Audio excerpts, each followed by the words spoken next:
Intelligence artificielle, neige artificielle, bêtises bien réelles. Dans la relavelapeste.fr du 2 avril 2025. La station de ski vosgienne, le lac Blanc, est, comme toutes les autres stations de la région, touchée par la hausse de la température hivernale, la baisse des précipitations neigeuses et donc de la durée d'enneigement. Selon une étude de Météo France commandée par la région Grand Est parue en 2023, ça ne s'arrêtera pas. Mais la collectivité européenne d'Alsace s'entête à accorder une subvention de 788 000 € à la station pour moderniser son équipement de production de neige artificielle. Rappelons qu'il faut de 4 500 m3 à 6 000 m3 pour couvrir 1 hectare de neige. Or, les pistes de la station font environ 17 hectares. Les responsables semblent oublier que quand il y a moins de neige, il y a moins d'eau disponible. Il faudra donc pomper dans les réserves au risque de pénaliser d'autres usages agricoles, domestiques, etc. Là comme ailleurs, il semble difficile d'admettre qu'il faudra changer de comportement. Sécheresse et pénurie d'électricité dans novetic.fr du 1er avril 2025. Le Venezuela fait face à une crise énergétique sans précédent provoquée par la sécheresse et la réduction du débit du barrage hydroélectrique de Guri. Le gouvernement a décidé sous la contrainte de diminuer les horaires de travail des agents de l'État pour restreindre la demande en énergie. Ainsi, depuis le 24 mars 2025, tous les employés des services publics ne travailleront donc que de 8h à 12h30 et ce pendant au moins 6 semaines. Le gouvernement a déclaré « En raison de l'urgence climatique qui a entraîné une hausse des températures dans le monde entier, nous sommes confrontés à un événement météorologique qui affecte le niveau d'eau des réservoirs produisant de l'électricité dans la région andine. Le barrage de Guri, troisième plus grand barrage du monde, produit annuellement environ 50 TWh, soit 75% de la production nationale d'électricité. Certains rapports, comme celui de Corpeolec, la compagnie nationale, indiquent qu'il est proche du niveau minimum pour fournir de l'électricité. Ces dernières semaines, les pannes de courant ont été de plus en plus nombreuses et ont touché l'intégralité du pays, y compris la capitale Caracas. Deux causes ont été identifiées. Le phénomène El Niño, qui est pire que lors des périodes précédentes en raison des effets du changement climatique, et l'exploitation de mines de fer installées non loin du barrage du Guri, qui met également à mal les réserves en eau de la région. Il faut ajouter à ces deux causes majeures la vétusté des infrastructures énergétiques, le manque d'investissement dans leur entretien, la perte de personnel qualifié et la corruption qui touche le pays. Délire climatique en Asie centrale dans Geo.fr du 4 avril 2025.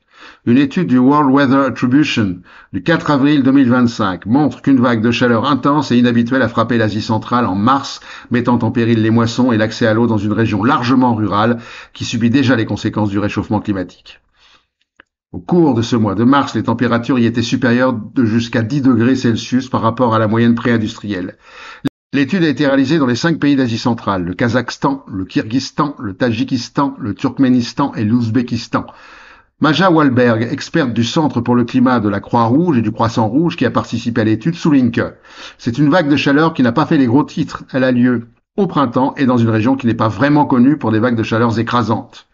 Ben Clark, chercheur de l'Imperial College de Londres, révèle que nos études sur les vagues de chaleur détectent souvent des changements de 2 à 4 degrés Celsius, donc 10 degrés Celsius, c'est franchement délirant. De plus, les glaciers de cette région, qui font office de châteaux d'eau cruciaux pour la sécurité alimentaire des centres asiatiques et alimentent les fleuves notamment durant les 3 mois sans précipitation, fondent depuis 60 ans. Cette vague de chaleur est arrivée à une saison cruciale pour l'agriculture, lorsque les amandiers, abricotiers et cerisiers fleurissent et que le blé est semé. Et Ben Clark d'ajouter « Nous devrions nous attendre à ce que des événements comme celui-ci se produisent souvent. » Tant que ça dure dans theconversation.com du 3 avril 2025. Comment peut-on expliquer l'inaction humaine face aux menaces environnementales qui affectent la planète et la vie? Selon le philosophe Henri Lefebvre, l'humain doit éprouver un besoin pour agir, travailler et créer. Or, pour lui, le besoin naît d'une épreuve qui l'affecte mentalement et physiquement et qui le conduit à agir. La multiplication des tempêtes violentes, des inondations, la montée des océans, la fonte des glaciers, les sécheresses et les incendies, aussi réels et tangibles soient-ils, ne frappent encore à une échelle suffisamment large pour engendrer l'action humaine. Autrement dit, dans les pays occidentaux notamment, les aléas climatiques n'ont pas une ampleur suffisante pour faire naître le besoin d'agir, d'autant que les discours rassuristes ou négationnistes se font entendre de plus en plus. Les souffrances engendrées par le changement climatique sont pour le moment trop éloignées. On sent bien qu'il y a un problème, mais tant qu'il ne nous affecte pas directement, s'ajoute un sentiment de toute puissance lié à la modernité. Nous avons les moyens de nous en sortir. La problématique réside dans le consumérisme qui est devenu existentiel pour un bon nombre d'humains. Cet existentialisme est en totale contradiction avec l'écologie nécessaire au maintien de la vie sur la planète. Les arguments rationnels développés par la communauté scientifique mondiale ne parviennent pas à fléchir les comportements tant ils sont dépendants de la recherche de confort et on ne voit pas comment ils pourraient changer. Cet entêtement à maintenir coûte que coûte un mode de vie sécurisant durera tant que les ressources seront disponibles. L'auteur de l'article, Fabrice Raffin, conclut ainsi.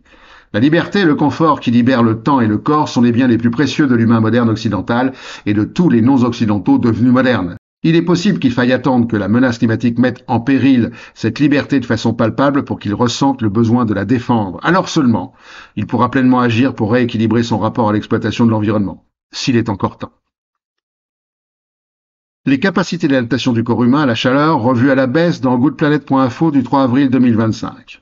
Une étude scientifique de l'Université d'Ottawa au Canada, publiée le 10 février 2025 dans la revue PNAS, montre que les limites de température auxquelles le corps humain peut être exposé étaient surestimées. Ce n'est pas 35 degrés Celsius, mais une température comprise entre 26 et 31 degrés. Au-dessus de ces températures, le corps peine à évacuer la chaleur et la thermorégulation est défaillante. Les chercheurs se basent sur ce qu'on appelle la température humide, c'est-à-dire en tenant compte du niveau d'humidité. Or, quand celle-ci est maximale, la transpiration du corps humain ne parvient plus à le refroidir. Nous en avons déjà parlé plusieurs fois. Le docteur Glenn Kenny, co-auteur de l'étude, résume celle-ci.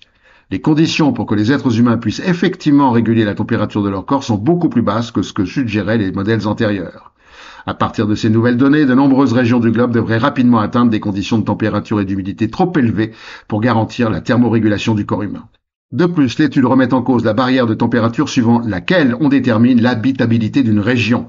Un des facteurs retenus est 6 heures par jour au-dessus de 35 degrés de température humide. Conclusion de Glenn Kenny, notre recherche fournit de données importantes. Elles vont dans le sens des hypothèses récentes selon lesquelles les niveaux de température auxquels les êtres humains parviennent effectivement à réguler la température de leur corps sont plus bas que ce que les modèles précédents laissaient à penser. C'est une information critique au moment où nous faisons face à une hausse des températures. Et pour finir, la connerie de la semaine. À la prochaine fois.